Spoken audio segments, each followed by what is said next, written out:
하나님 말씀 보도록 합니다. 하나님 말씀 마태복음 26장 36절에서 46절까지입니다.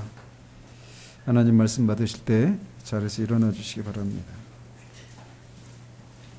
마태복음 26장 36절에서 46절까지 하나님 말씀이 이러합니다. 예수께서 제자들과 함께 겟세마네라 하는 곳에 이르러 제자들에게 이르시되 내가 저기 가서 기도할 동안에 너희는 여기 앉아 있으라 하시고 베드로와 세베대의 두 아들을 데리고 가실새 고민하고 슬퍼하사 이에 말씀하시되 내 마음이 매우 고민하여 죽게 되었으니 너희는 여기 머물러 나와 함께 끼어 있으라 하시고 조금 나아가서 얼굴을 땅에 대시고 엎드려 기도하여 이르시되 내 아버지여 만일 할만하시거든 이 잔을 내게서 지나가게 하옵소서. 그러나 나의 원대로 마시옵고 아버지의 원대로 하옵소서 하시고 제자들에게 오사 그 자는 것을 보시고 베드로에게 말씀하시되 너희가 나와 함께 1시간도 이렇게 깨어 있을 수 없다냐. 시험에 들지 않게 깨어 기도하라. 마음에는 원이로되 육신이 약하도다 하시고 다시 두 번째 나아가 기도하여 이르시되 내 아버지여 만일 내가 마시지 않고는 이 잔이 내게서 지나갈 수 없거든 아버지의 원대로 되기를 원하나이다 하시고 다시 오사 보신즉 그들이 자니 이는 그들의 눈이 피곤함일러라.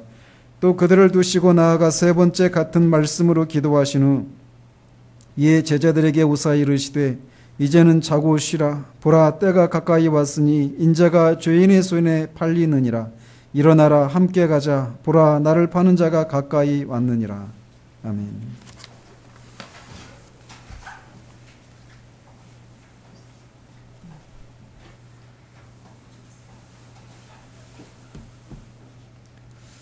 지난주에는 기름을 짜는 것인 겟세마네에서 공포와 죽음의 슬픔으로 인해서 피와 같은 땀을 짜시며 기도하시는 주님의 그 고뇌하시는 장면의 이 서론적인 부분을 살폈습니다.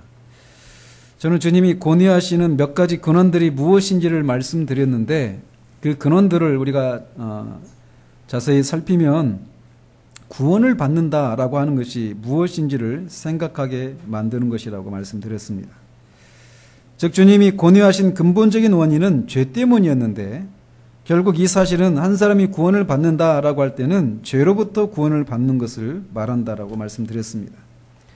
또한 주님이 고뇌하시는 동안 제자들은 잠들고 주님 홀로 고뇌하셨다는 사실에서 우리의 구원이 전적으로 주님이 홀로 감당하신 것이라는 사실도 말씀드렸습니다. 오늘은 계속해서 이제 본격적으로 주님의 그 기도 가운데 이 고뇌하신 이 장면을 살펴보도록 합니다. 주님은 지난주에 말씀드린 이유들로 인한 그런 고민과 슬픔들 가운데 그것들에 압도되어서 손을 놓으신 것이 아니었습니다. 그분은 그런 고통과 슬픔 가운데 하나님 아버지께 심한 통곡과 눈물로 간구와 소원을 올려드리기 위해서 땅에 얼굴을 묻고 엎드리셨습니다. 누가 이 주님의 이 기도를 온전히 다 헤아릴 수 있겠습니까? 또 주님이 겪으신 그 고난을 우리가 헤아릴 수 없는 것처럼 이렇게 주님이 땅에 엎드려서 땀이 피가 되도록 하신 이 기도를 우리로서는 온전히 헤아릴 수가 없습니다.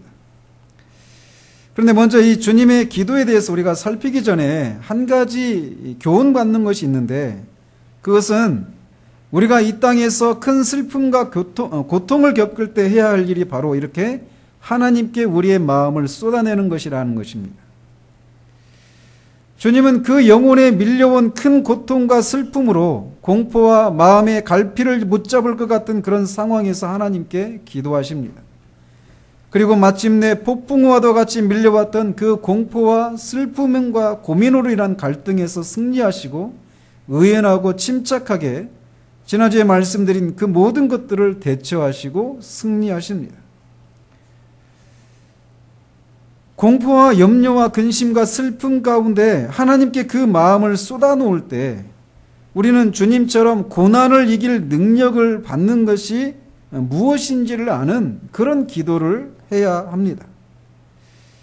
그런데 우리의 경험을 돌아보면 이런 극심한 고통과 슬픔이 있을 때 종종 우리는 이런 고통과 슬픔에 눌려서 우리의 마음을 하나님께 쏟아내지 못하는 경우들이 있다라는 것입니다. 지금 이 자리에 함께하고 있는 이 세 명의 제자들이 바로 그런 경우였습니다. 누가는 이 세 명의 제자들이 슬픔으로 인해서 깊은 잠이 들었다라고 말을 합니다. 우리 생각엔 큰 고통과 슬픔이 있을 때 그 고통과 슬픔이 우리를 곧장 하나님께로 나아가서 우리의 마음을 찢는 그런 기도로 이어지게 할 것 같은데 그렇지 않을 수 있다라고 하는 것을 우리는 이 제자들의 모습과 또 우리들의 경험 속에서 발견하게 된다라는 것이죠. 이런 면에서 기도라고 하는 것은 자연스러운 것이거나 우리 인간의 의지력만으로 되지 않는 것이라고 하는 것을 알 수 있습니다. 이 제자들이 직면한 상황을 보면 그들은 분명히 기도해야만 했습니다. 뒤에서도 보겠지만 그들의 마음은 기도하기를 원했어요. 그런데 안 되는 거예요. 기도는 결코 쉬운 일이 아닙니다. 그것은 영혼의 힘든 노고입니다. 의미 없는 소리를 유창하게 늘어놓는 것이 아니라 영혼을 내리누르는 무수한 압박과 짐들을 들어 올리는 씨름이 바로 기도인 것이에요. 그런 과정 가운데 겨우 신음을 쏟아내는 그런 경우도 있는 것이 기도인 것입니다. 우리는 제자들과 달리 우리 주님의 이 땀이 피가 되도록 하는 이 기도에서 참된 기도의 일면을 보게 됩니다. 그렇다고 해서 막 잔잔하고 소리 없이 하는 기도는 기도가 아니다라고 하는 것을 말씀드리는 것이 아니에요. 진정한 기도는 우리의 영혼의 노고를 요하는 고단한 영적인 살기라고 하는 것을 말씀드리고 있는 것입니다. 이제 주님의 기도에 대해서 살펴보도록 합니다. 먼저 주님은 하나님 아버지께 엎드려서 내 아버지여 만일 할만하시거든 이 잔을 내게서 지나가게 하옵소서라고 기도를 여십니다. 이제 십자가의 죽음을 앞두신 주님은 이 기도 가운데 하나님 아버지를 향해서 내 아버지여라고 부르고 계십니다. 주님이 하나님 아버지를 향해서 내 아버지여라고 부르는 이 장면은 창세기 22장에 아브라함이 하나님의 명령에 순종해서 100세에 낳은 그 약속의 씨앗인 이삭을 모리아산에서 하나님께 제물로 드리기 위해서 올라갈 때 이삭이 아브라함을 부를 때와 같은 부름입니다. 창세기 22장 7절에 이삭이 그 아버지 아브라함에게 말하여 이르되 내 아버지여 하니 그가 이르되 내 아들아 내가 여기 있노라. 이삭이 이르되 불과 나무는 있거니와 번제할 어린 양은 어디 있나이까. 이삭은 자신이 제물로 드려진다라고 하는 것을 모르고 자신을 불로 태울 그 나무와 불을 등에 지고 아버지 아브라함과 함께 모리아산으로 올라가는 중에 이렇게 자기 아버지를 부르는 거예요. 내 아버지요.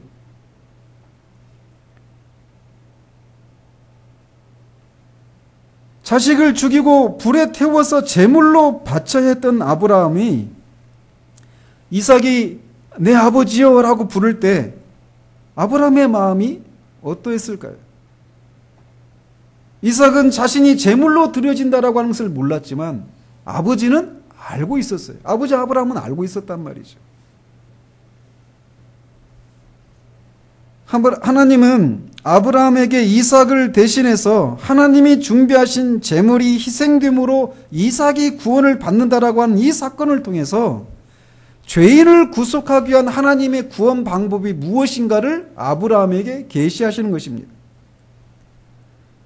실상 이삭은 사실상 죽었다가 다시 살아난 것인데 그 이후에 하나님은 아브라함의 씨를 통해서 천하 만민이 복을 얻을 것이다 라고 아브라함에게 약속을 하십니다. 그래서 아브라함은 그렇게 자기의 아들 이삭을 대신해서 하나님이 준비하신 제물이 희생됨으로 자기 아들이 사는 이 사건을 통해서 죄인을 구원하시기 위한 하나님의 구원 방법이 무엇인가를 그 사건을 통해서 계시를 받는 거예요. 그래서 아브라함은 장차 하나님이 보내실 그 죄인을 구속하기 위한 하나님이 준비하신 그 어린 양을 기다리는 것입니다. 그래서 그 산을 여호와 이레라고 말을 하잖아요. 여호와께서 준비하시리라. 아브라함은 그때로부터 하나님이 보내실 어린 양의 때를 기다렸고, 주님이 요한복음에서 말씀하신 것처럼 주님의 때를 보고 멀리서 기뻐하고 환영했던 것입니다. 그런데 이제 그 이삭이 상징하고 있었던 참 이삭이요, 아브라함의 후손인 예수 그리스도가 아버지 하나님을 향해서 내 아버지여라고 부르며 기도를 하고 있다는 것입니다.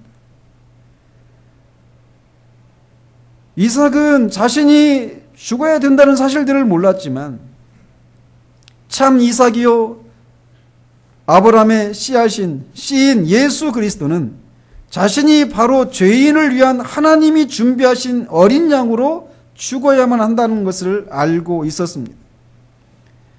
주님은 자신이 하나님의 어린 양으로서 모든 믿는 사람들의 죄를 위한 희생제물로 드려져야 한다라고 하는 것을 아셨어요. 자신이 죽고 다시 살아야 천하 만민이 자신을 통해 구원에 이룰 수 있다라고 하는 것을 아시는 가운데 참 이삭이신 예수 그리스도께서 하나님을 내 아버지여라고 부르고 계신 것입니다. 하나님 아버지의 마음은 어떠하셨을까요? 주님은 내 아버지여라고 부르시면서 만일 할만하시거든 이 잔을 내게서 지나가게 하옵소서라고 기도하십니다. 마가는 아빠 아버지여, 아버지께는 모든 것이 가능하오니 이 잔을 내게서 옮기시옵소서라고 기도했다고 전합니다. 주님이 마셔야 될 이 잔은 우리의 죄 때문에 마셔야만 하는 하나님의 진노가 쏟아 부어지는 잔이었습니다.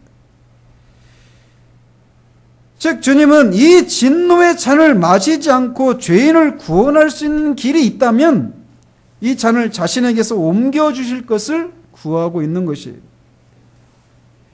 히브리서 기자는 우리 주님이 심한 통곡과 눈물로 이 무서운 죽음의 슬픔에서 건져주실 것을 하나님께 아뢰었다라고 말하고 있습니다. 주님이 하나님을 향해서 할만하시거든 이 잔이 내게서 지나가게 하옵소서라고 기도하신 것은 자신이 십자가에서 자신이 죽는 것이 아닌 다른 구원의 길이 있다면 그 길을 허락해 주실 것을 그의 인성으로서 구하고 계신 것입니다. 우리 주님은 죄는 없으시지만 우리와 같은 연약함을 입으신 인성으로서 통곡하시며 간구하고 계신 것입니다. 즉 십자가의 고난의 길 위에 하나님의 공의를 해치지 않으면서도 죄인을 구원할 수 있는 길이 있다면 십자가의 고난의 잔을 피해갈 수 있도록 해달라고 간구하고 계신 것이에요. 주님이 이렇게 기도하신 것은 하나님이 정하신 길을 순종하지 않으려고 하는 것에서 하신 것이 아닙니다. 주님은 주님의 뜻에 순종하고자 하는 마음이 분명히 있었음에도 불구하고 이 잔이 자신에게서 지나가기를 구하고 계신 것이, 우리 주님이 단 한 번도 죄를 짓지 않으신 분이라고 하는 것을 알고 있습니다. 따라서 주님이 여기에서 이 잔이 내게서 지나가기를 원합니다라고 기도하고 있는 이것도 분명 죄가 아니라고 하는 것을 알 수 있어요. 즉 우리가 시험이나 고난을 당할 때 그것이 우리에게서 피해갈 것을 구하게 되는 것은 결코 죄가 아니라는 것입니다. 그래서 주님도 우리에게 우리가 시험에 들게 하지 마옵시고라고 기도하라고 가르쳐 주신 것이에요. 주님은 시험을 통해서 궁극적으로는 우리의 영혼을 단련시키시고 순결하게 하는 수단으로 사용하시지만 할 수만 있으면 그것이 우리에게 임하지 않기를 구하는 것은 죄가 아니다라고 하는 것을 우리 주님이 이 잔이 내게서 지나가기를 원합니다라고 하는 이 기도 속에서 우리에게 가르치고 있는 내용 중에 하나라는 것입니다.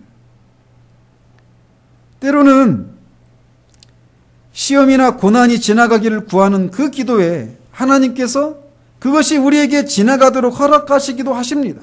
그리고 실제로 성경에는 수없이 많은 그런 응답의 사례들이 많이 나오고 있어요. 그런데 종종 우리는 이런 과정을 생략한 채, 즉 할 수만 있으면 이 시험이 비록 내 영혼을 단련시키시고 나를 순결하게 하시는 이런 수단이 되겠지만, 할 수만 있으면 이것이 내게 임하지 않기를 구하는 이런 과정이 없이 곧장 우리에게 닥칠 시험이나 고난을 숙명처럼 받아들이는 경향이 우리에게 있다라는 것이에요. 그러나 기억해야 됩니다. 우리가 시험이나 고난이 우리에게서 지나가기를 구하는 것은 그 자체로 죄가 아닙니다. 사도 바울은 자신에게서 육체의 가시가 제거되기를 3번 간구한 후에 자신의 연약함을 통해 주님의 강하심이 드러나도록 하신다는 이 하나님의 뜻을 발견한 후에야 육체의 가시가 제거되기를 위해서 기도하지 않았어요. 근데 우리는 곧장 사도 바울이 도달했던 그 결론으로 도달한다는 것입니다.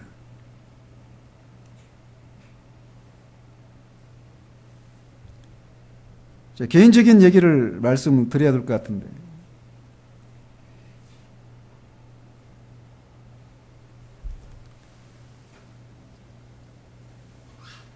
제가 우리 첫째 아이가 있었어요. 근데 토요일 날 새벽에 교회 갔다가 이제 자고 있는데 병원에서 전화가 왔어요. 뱃속에 있는 아이가 기형인 것 같다. 그때 저는 아내와 함께 같이 하나님 앞에 이렇게 기도했습니다. 하나님, 우리가 이 일로 말로나 생각으로도 하나님께 죄를 짓지 않기를 원합니다.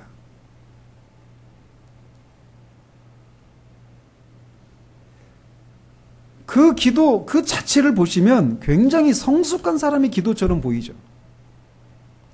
즉, 저는 우리 아이가 정말 건강한 아이로 태어나기를 원합니다, 이렇게 기도하지 않고, 내가 그거는 그냥 당연히 내가 받아야 될 그런 고난과 시험으로 받아들인 채 그 과정에서 내가 죄를 짓지 않기를 위해서 기도합니다, 이렇게 기도하고 있는 거예요. 이런저런 우여곡절 끝에 저는 그 일을 지나면서 요로 결석을 그때 막 이렇게 여러 차례 이렇게 요로 결석을 이렇게 알았어요. 응급실에 실려간 적도 있고 막 그렇습니다. 그때 온통 그 생각이 저를 막 사로잡으니까 요로 결석이 생긴 거예요. 그러면서 병원에 응급실에 실려갔는데, 제가 이 소식을 듣고 2주가 지났을 때쯤입니다. 여전히 그동안 저는 아이가 건강해지기를, 건강한 아이로 태어나기를 구하지 않고 있었어요. 그러면서 요로 결석을 앓으면서 병원에 응급실에 갔는데 허리를 펴지 못하거든요. 굉장히 아파가지고. 그 고통을 겪으면서 이제 진통제를 맞고 침대에 누워 있는데 제 실체를 알게 된 거예요.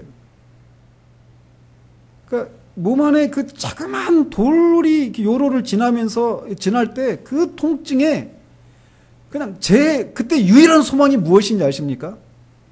마음껏 숨을 쉬는 거였어요. 그러니까 숨을 못 쉴 정도로 아팠거든요. 계속 하품이 나오는 거예요. 숨을 못 쉬니까.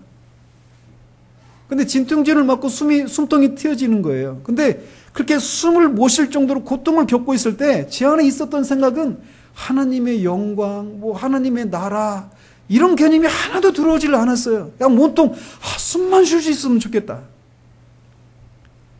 그걸 통해 하나님이 제가 어떤 사람인가를, 어떤 존재인가를 깨닫게 하신 거죠.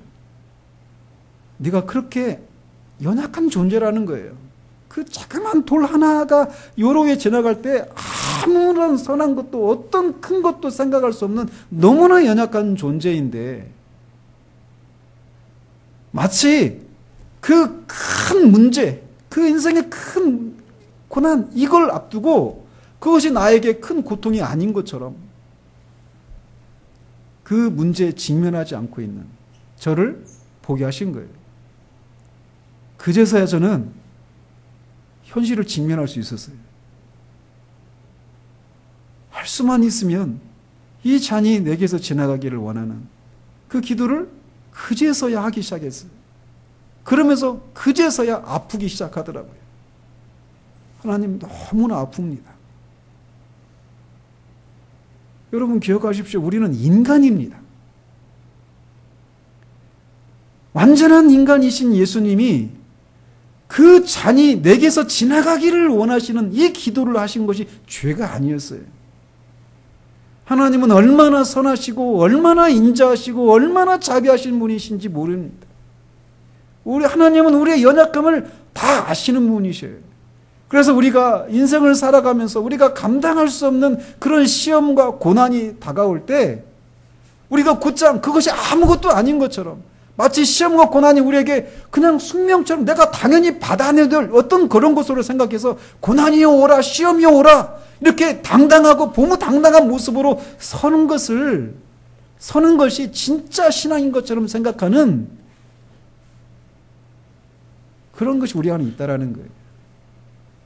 기억하십시오. 주님이 이 잔이 내게서 지나가기를 원합니다. 그런 기도를 시작하셨다라는 거예요. 신앙은 너무나 실제적입니다. 관념과 사변 속에 머물러 있는 것이 아니에요. 시험과 고난이 우리에게 오면 아픈 거예요. 힘든 거예요. 고통스러운 거예요. 근데 그것이 오면 막 그런 것을 그냥 내가 당연히 받아내야 될 이런 것으로 생각해서 시험과 고난이 오는데도 아프지 않은 척, 힘들지 않은 척, 신앙의 이름으로 말이죠. 그게 신앙이 아니에요. 아프면 아픈 거예요. 힘든 건 힘든 겁니다. 그래서 하나님 앞에 할 수만 있으면 이것이 지나가기를 원합니다. 이렇게 기도하는 것은 결코 죄가 아니에요. 그래서 실제적으로 하나님은 우리로 하여금 우리의 그 연약함을 보도록, 직면하도록, 그래서 거기서 하나님의 은혜를 정말 간절하게 진실하게 구하기를 원하셔서 그 시험과 고난을 직면하도록 하시는데 우리는 그것이 아무런 문제가 되지 않는 것처럼 하나님 앞에 우리 주님도 통곡과 눈물로 간구하고 기도하셨는데 우리는 아무렇지 않은 것처럼 내가 잘 이겨낼 수 있도록 도와주십시오. 이렇게 기도하고 있는 거예요. 그러는 동안 그 존재에도 그 삶에도 아무런 변화가 일어나지 않는 겁니다. 신앙은 결코 피상적인 것이 아니에요. 실제적인 것입니다. 주님은 우리의 그 연약함을 우리가 정직하게 직면하고 하나님의 도움을 구하며 나갈 때, 이 잔이 내게서 지나가기를 원합니다라고 구하며 나갈 때 하나님은 피할 길을 내시든지 아니면 그 고난을 이길 수 있는 힘을 주시는 거예요. 그게 진짜 신앙입니다. 신앙은 그런 거예요.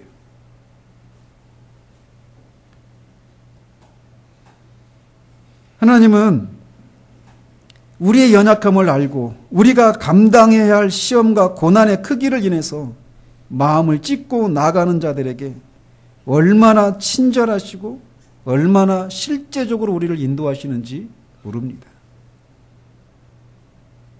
우리의 기도는 그런 것이어야 돼요.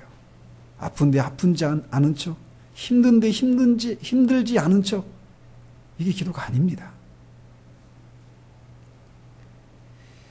그리고 우리가 이 주님의 기도 속에서 한 가지 더 살펴볼 내용은 하나님의 뜻이 무엇인지 알면 기꺼이 순종하겠지만 아직은 하나님의 뜻이 무엇인지 알지 못하기 때문에 우리 영혼에서 겪게 되는 그런 갈등과 싸움, 이것도 죄가 아니라는 사실이에요. 하나님은 우리가 맹목적인 신앙을 하기를 원치 않으십니다.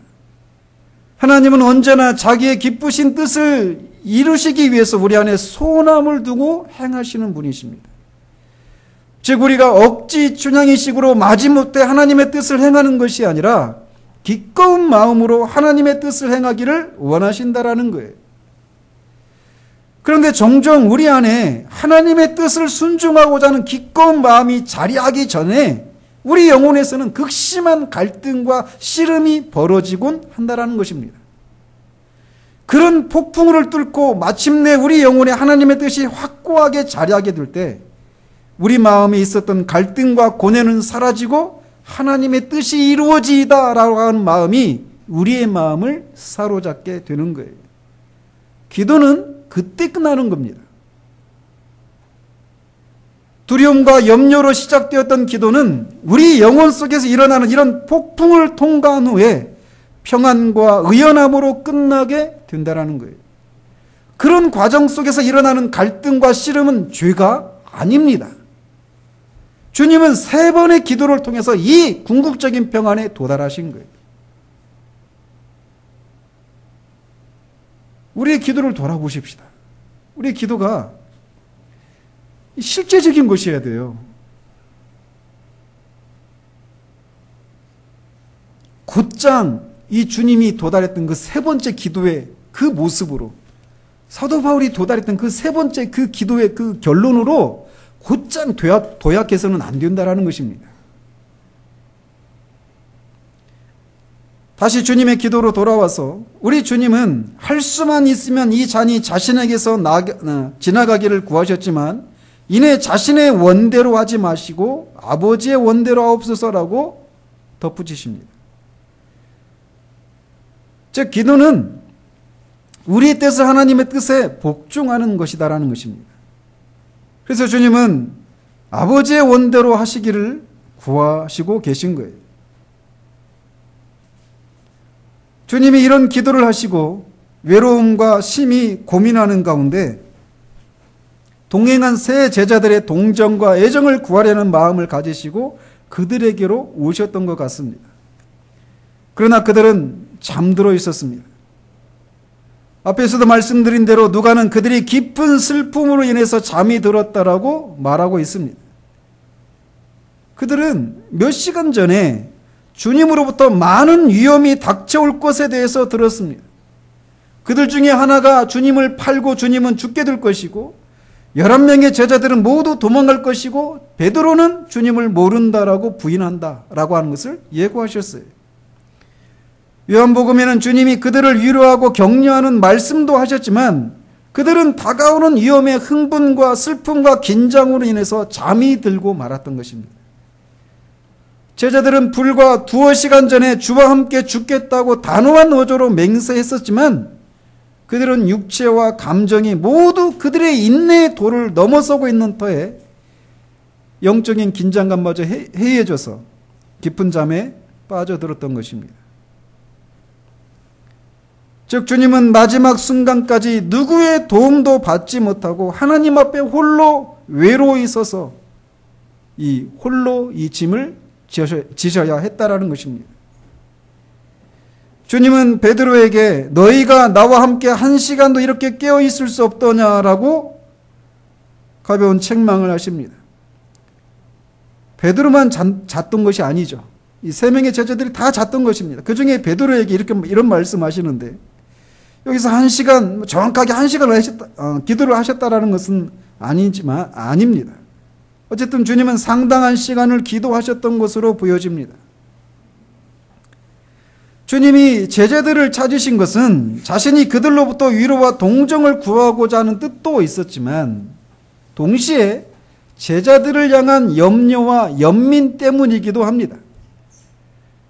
그래서 주님은 그들에게 1시간도 너희가 나와 함께 깨어서 기도할 수 없느냐라고 하는 그 말씀과 함께 너희가 시험에 들지 않게 깨어 기도하라고 그들에게 말씀하십니다. 즉 시험은 주님께만 오고 있었던 것이 아니라 이 3명의 제자들에게도 다가오고 있었던 거예요. 따라서 그들은 깨어서 기도해야만 했습니다. 다가오는 시험에 실패하지 않으려면 깨어 있어야 했어요. 주님은 다가오는 시험을 이기는 방법은 그들이 깨어 기도함으로써 시험을 이길 힘과 능력을 하나님으로부터 공급받아야 한다라고 하는 것을 아셨습니다. 그래서 자신도 하나님 앞에서 그 인성으로 고투를 벌이시며 기도하시는 중에 기도하셨고, 그러고 나서 제자들에게 찾아와서 깨어 기도하라고 말씀하셨던 것입니다. 시험을 받는 것 그 자체는 죄가 아닙니다. 우리 주님도 마귀에게 시험을 받으셨잖아요. 다만 무엇이 옳은지를 알면서도 우리가 그 마음에 동의를 하고 그 시험에 빠져들 때 그때 죄가 되는 것이죠. 그런데 우리가 시험에 빠져서 죄에 빠지지 않는 그 치료법은 깨어서 기도하는 것이다라는 거예요.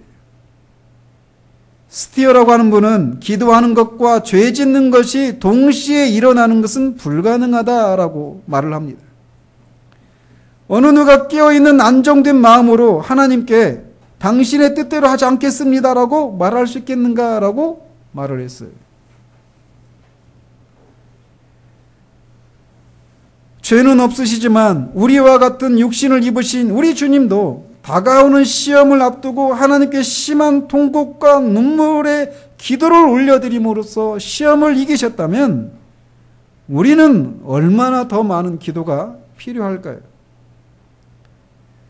동일한 시험은 아니지만 시험을 앞두고 겟세마네에서의 기도하신 주님과 잠이 든 제자들의 차이는 나중에 시험에서 승리하느냐 실패하느냐에 대한 중대한 원인이 됩니다. 겟세마네에서 기도하신 주님은 대제사장 집에서 신문을 받으실 때 윗뜰에서 승리하십니다. 그런데 아랫뜰에 있었던 베드로는 어린 여자 하녀의 그 신문에 주님을 부인하고 시험에 실패하고 말아요. 시험에 승리하느냐 실패하느냐는 기도의 자리에서 이미 결정이 났던 것입니다. 주님은 그들이 시험에 들지 않게 깨어 기도하라 라고 하시면서 마음에는 원이로되 육신이 약하도다 라고 말씀하십니다.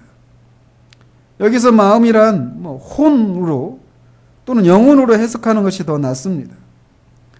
즉 영혼은 기도하기를 원하지만 육신이 연약해서 기도하지 못한다라는 것이에요. 우리는 이것이 무엇을 의미하는지를 너무나 잘 압니다. 그렇지 않습니까? 우리 마음에는, 우리 영혼에는 기도하기를 원하지만 우리 육신이 피곤하고 우리 육신이 그 기도의 짐을 질 수 없는 그런 상태 가운데 있어서 기도하지 못하는 경우들을 많이 본다라는 것이죠. 그런데 육신이 우리의 영혼을 통제하는 것이 아니라 영혼이 우리의 육신을 통제하는 것이 바른 질서입니다. 그렇게 영혼이 기도하기를 원하는 영혼이 기도하기를 원하지 않는 육신을 통제하고 깨어 기도하는 그 기도가 우리로 하여금 시험을 이기게 하는 것이 된다라는 것입니다. 따라서 우리는 마음이 원하는 대로, 우리 영혼이 원하는 대로 우리 육신의 연약함을 뚫고 하나님 앞에 기도해야 합니다.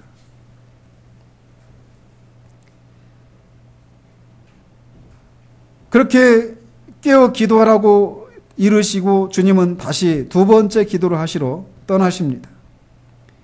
이번에 주님은 내 아버지여 만일 내가 마시지 않고는 이 잔이 내게서 지나갈 수 없거든 아버지의 원대로 되기를 원하나이다 라고 기도하십니다. 주님의 이 두 번째 기도는 첫 번째 기도와 내용이 바뀌어 있어요. 첫 번째 기도는 할 수만 있으면 이 잔이 지나가기를 원합니다 라고 기도를 시작했다면 두 번째 기도는 이 잔이 지나갈 수 없다라면 아버지 원대로 되기를 원합니다 라고 기도하고 있다는 것이죠.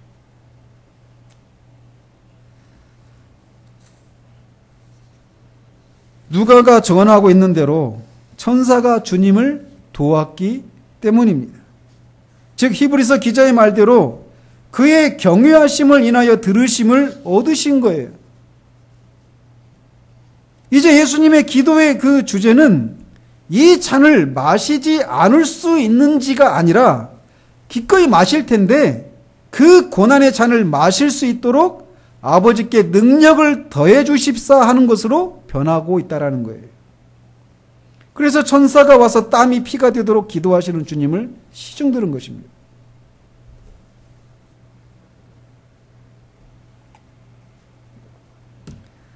이렇게 주님은 이 두 번째 기도에서 첫 번째 기도와는 달리 고난의 잔은 당신이 필연적으로 마셔야만 하는 것이라고 하는 것을 확실하게 인식하고 있어요.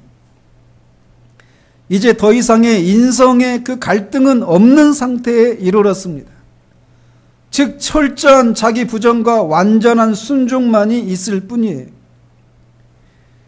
여기서 아버지의 원대로 되기를 원하나이다 라고 한 이 말이 원어로는, 헬라어로는 주기도문에서 뜻이, 당신의 뜻이 이루어지이다 라고 할 때 그 것과 똑같습니다.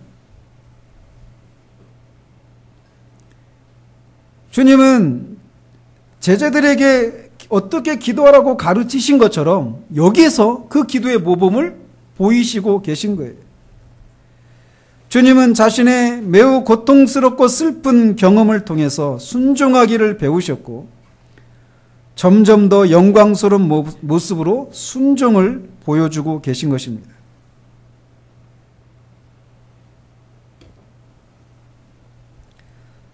기도는 바로 이런 것입니다. 우리의 뜻을 하나님께 관철시키는 것이 아니라 하나님의 뜻에 우리의 뜻을 일치시키는 것이 바로 기도예요. 주님의 기도는 하나님의 뜻이 자신에게서 이루어지는 것이었어요. 아버지의 뜻대로 되기를 원합니다 라고 하는 이 기도의 모습 속에서 우리는 첫사람 아담의 모습과 반대되는 모습을 보게 됩니다.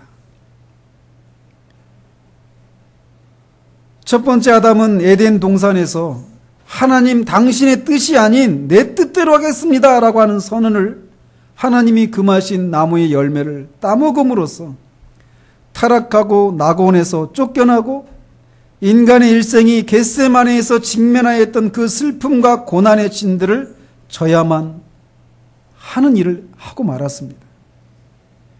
그러나 이제 마지막 아담이신 예수님은 겟세마네에서, 에덴 동산이 아니라 겟세마네에서 나의 뜻이 아니라 하나님 당신의 뜻을 따르겠습니다 라고 하심으로써 겟세마네와 같은 고난과 슬픔 가운데 압제를 당하던 수많은 사람들을 구원에 이르게 하고 천국에 이르는 길을 여셨던 것입니다.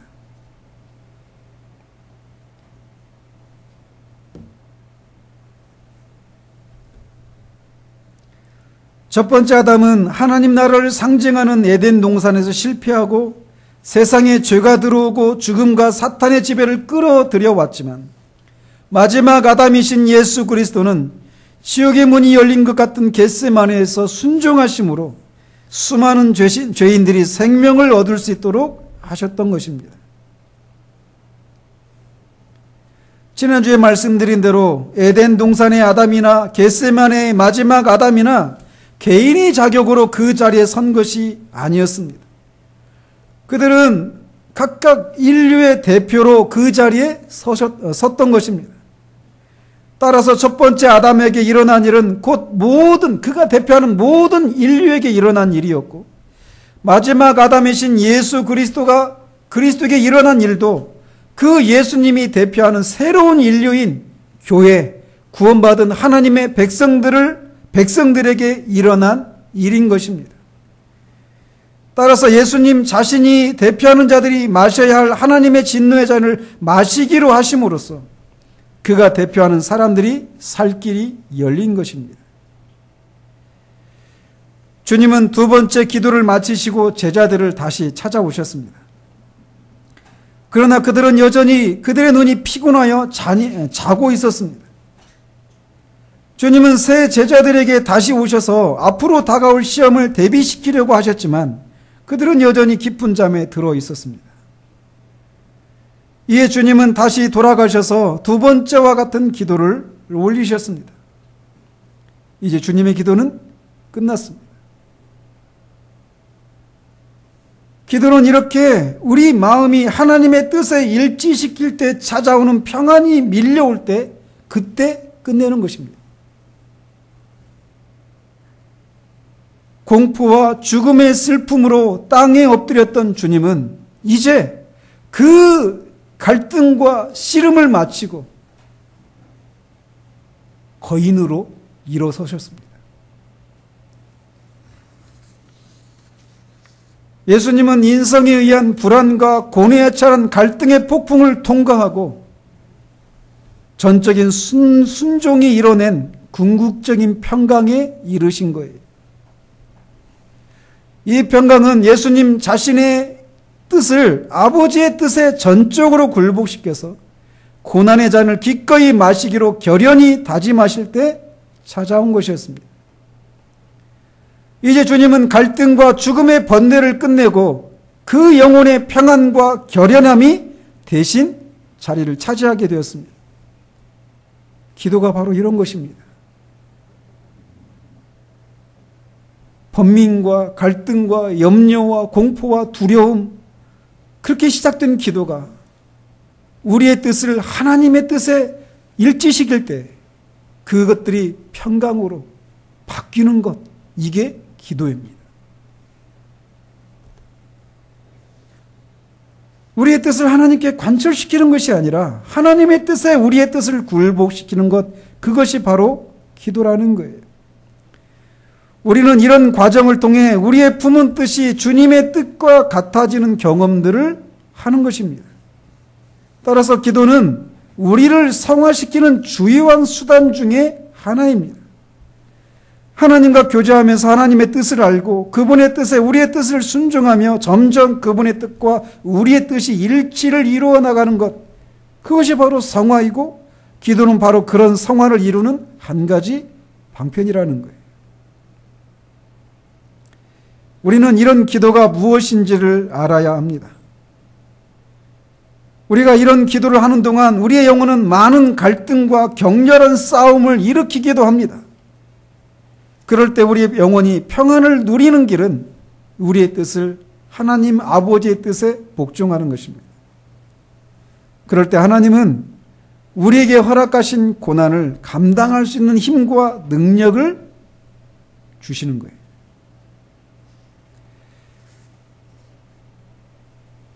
이런 기도를 끝내신 주님은 다시 제자들에게 오셔서 이제는 자고 쉬라라고 말씀하십니다. 그런데 여기서 바로 이제는 자고 쉬라라고 하시고 기록하고 있는 거 보면은 바로 이어서 46절에 일어나라 함께 가자 이렇게 말씀하셔요. 그러니까 자고 있었어요, 제자들이. 근데 다시 왔는데 자고 있는 제자들에게 주님이 이제 자고 쉬라 이렇게 말씀하셨어요. 근데 곧장 일어나라 함께 가자 이렇게. 그래서 이 구절을 이렇게 해석하는데 약간의 논란이 있어요. 그런데 이제 자라, 자고 쉬라라고 하는 이 말씀과 46절에 일어나라 함께 가자라고 하는 이 말씀 사이에 어느 정도의 시간이 흘렀던 것으로 보여진다라는 거예요. 주님은 3번의 기도를 마치시고 제자들에게 돌아오셨을 때 제자들은 잠이 들어 있었습니다. 마가는 주님이 2번째 오셨을 때 그들이 깊은 잠에 들어 있었는데 이렇게 주님 오시니까 잠시 막 깨어났어요. 그런데 너무 잠이 깊이 들어가지고 주님께 무슨 말을 해야 될지 몰랐다라고 기록하고 있어요. 아마도 제자들은 주님이 3번째 다시 오셨을 때도 그랬을 거예요. 실제적으로 이때가 시간적으로는 이 목요일 12시를 넘어가고 있는 시간이었거든요. 금요일 새벽 12시를 기점으로 새벽으로 막 넘어가고 있는 시간이었기 때문에 육체적으로도 그렇고 그들의 정신적으로 심리적으로도 그런 고민과 압박과 그런 것들이 있었어요. 그래서 이렇게 깊은 잠에 들었었던 것으로 보여지는데, 그런데 주님이 이렇게 3번째 왔을 때도 여전히 그들은 그런 상태 가운데 있었단 말이죠. 그런데 주님이, 그러니까 제자들 입장에서 보면은 주님 앞에 얼마나 면목이 없겠어요. 그렇지 않아요? 주님은 땀이 피가 되도록 막 기도하시고 오셨는데 제자들은 잠들어 있는 거예요. 그리고 막 오셨는데 막 깨려고 하는데 너무 잠이 몰려오니까 도무지 막 눈꺼풀을 뜰 수가 없고 무슨 말을 해야 될지도 모르는 그런 상황이란 말이에요. 얼마나 면목이 없습니까? 그런데 주님은 그런 제자들에게 이제는 자고 쉬라라고 말씀하신다는 거예요. 즉 주님은 제자들을 자고 쉬게 하시면서 그들을 위해서 불침번을 서시겠다라는 거예요. 주님은 이미 승리하셨고 완전한 평화가 주님의 마음을 가득 채웠습니다.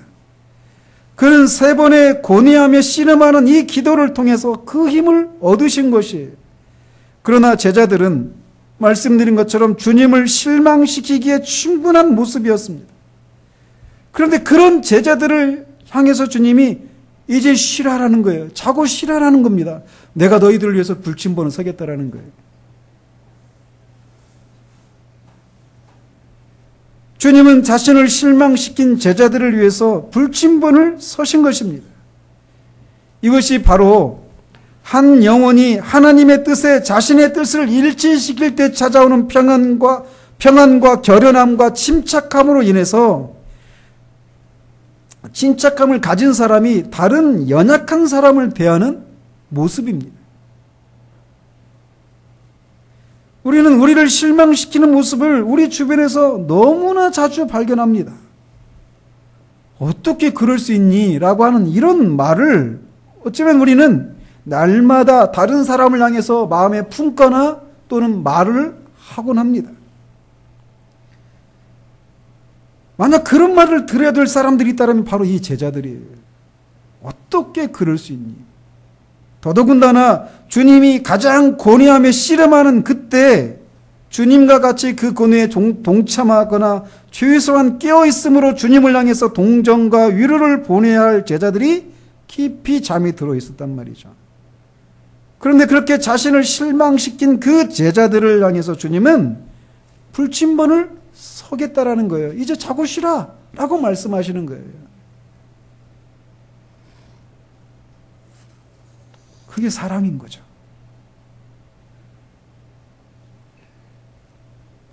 그리고 제자들 향한 이 주님의 마음이 바로 우리를 향한 주님의 마음이기도 합니다. 우리의 삶에 얼마나 주님으로부터 어떻게 그럴 수 있니? 라고 하는 말을 들어야만 하는 삶이 얼마나 많습니까? 그런 우리를 향해 주님이 불침번을 서신다라는 거예요. 아마도 깊이 잠든 제자들, 그리고 시험에 져서 자신의 비참함을 발견하고 사탄에게 농락당할 그 제자들을 위해 여기서도 다시 기도하셨을 것입니다. 그러나 주님이 불침번을 서는 것은 그리 오래지 않았습니다. 왜냐하면 주님을 잡기 위한 무리들이 오는 것을 보셨기 때문이에요. 주님은 자신이 팔릴 때가 가까이 왔다라고 말씀하십니다. 그리고 제자들에게 일어나라 라고 하시면서 함께 가자라고 말씀하십니다. 어디를 함께 갑니까? 도망갑니까? 아닙니다.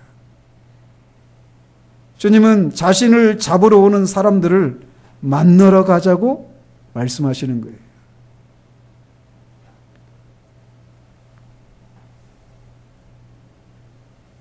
이제 주님은 겟세마네에서 그 기도를 하시기 전에 그 주님이 아니십니다. 주님은 자신을 잡으러 온 사람들 앞에 서십니다. 그리고 우리가 다음 주에 살펴보겠지만 자신을 잡으러 온 무리들 앞에서 주님은 얼마나 당당하고 결연한 모습이신지 모릅니다. 오히려 주님을 잡으러 왔던 사람이 왜 왔냐 주님이 왜 왔냐고 물으니까 그 사람들 중에 예수를 잡으러 갔다 그러니까 예수님이 나다 그러니까 어떻게 됩니까? 다 뒤로 물러가서 땅에 엎드려 버립니다. 주님을 잡으러 왔던 사람이 잡히실 주님 앞에 엎드리는 거예요. 그 당당함과 그 어미로움과 그 영광이 어디서부터 나왔을까요? 바로 겟세마네에서 기도하는 그 기도에서 승리하신 결과 때문입니다. 주님의 승리는 우리의 승리입니다. 주님이 겟세마네에서 그 고난의 잔을 마시기로 기도 가운데 승리하시고 고난 앞에 당당히 서신 거예요. 주님이 마침내 승리하신 그 동기는 하나님의 영광과 우리를 향한 사랑 때문이었습니다. 주님은 받지 않으셔도 되는 하나님의 진노와 심판을 우리를 대신해서 지심으로 우리가 구원에 이른 것입니다. 승리하신 주님을 찬양합니다. 다시 한번 말씀드리지만 주님이 겟세마네에서 고뇌하신 근본적인 원인은 죄 때문이었습니다. 예수를 믿는다라고 하는 것은 주님이 왜 고뇌하셔야만 했는지, 주님이 왜 십자가에서 죽으셔야만 했는지에 대한 분명한 이해가 있어야 하는 것입니다. 주님이 십자가에서 죽는 것이 아니면 우리의 죄를 씻을 수 없기 때문에 주님은 반드시 죽으셔야만 했습니다. 우리의 죄를 씻기 위해서는 주님이 전생을 통해서 하나님의 율법을 지키는 것으로도 해결될 수 없는 문제였습니다. 오직 주님의 죽음으로만 우리의 죄를 씻을 수가 있는 것입니다. 그만큼 죄는 어마어마한 것이에요. 우리가 짓는 죄가 바로 그렇게 하나님의 아들의 피를 요구하는 것이라는 것을 생각할 때 우리가 죄에 대해서 어떤 태도를 지녀야 하겠습니까? 그 죄가 우리 주님을 십자가로 이끌어간 것이에요. 그것을 기꺼이 감당하시기로 겟세마네에서 승리하신 그 주님을 찬양합니다. 주님의 승리로 말미암아 주님은 그 고난의 잔을 한 방울도 남기지 않으시고 다 마시셨습니다.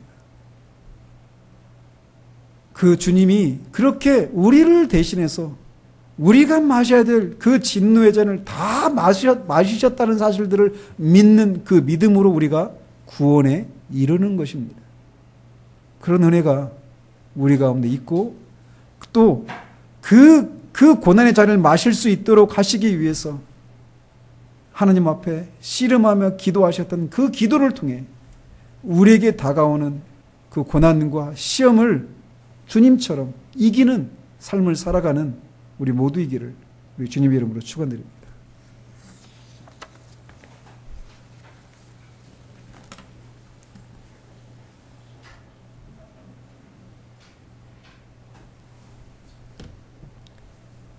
하나님 아버지, 누가 겟세마네에서 땀이 피가 되도록 고뇌하며 씨름하며 기도하셨던 이 주님의 기도를 다 헤아릴 수 있겠습니까?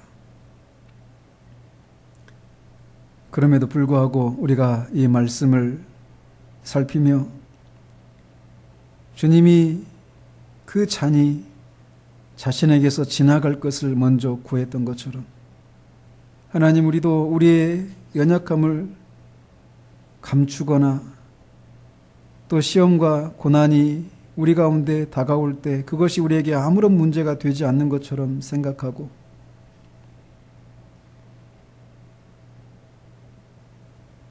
그렇게 곧장 고난을 감당하겠노라고 그렇게 도약하는 그런 기도를